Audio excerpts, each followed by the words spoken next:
Right guys, so this tutorial is designed to help you move on from your up and down stalls.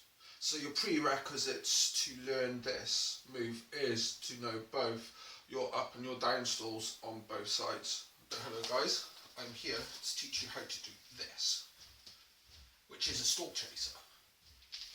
So hello guys, right, please do subscribe, leave us a like, give us a comment, let us know what you want to learn next.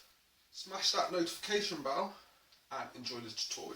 Right, so guys, the first step is going to be learning how to do this up and down stall in succession.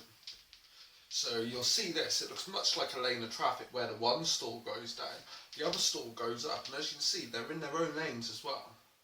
So that is going to be pretty fundamental to get this move in the end. Right, so guys, once you've got that, the stick that you're doing the up stall with, what you're going to do is you're going to move it over the top, okay?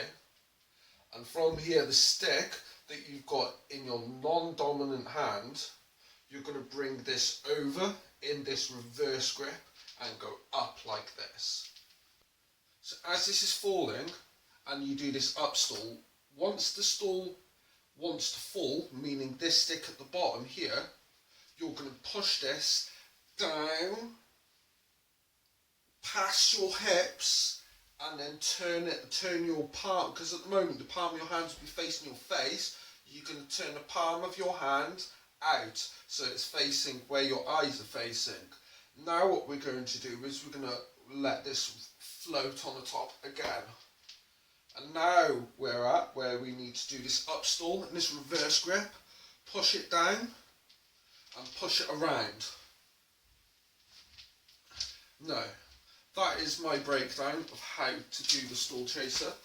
If you want to learn any more moves, please do message me on Facebook or anything like that.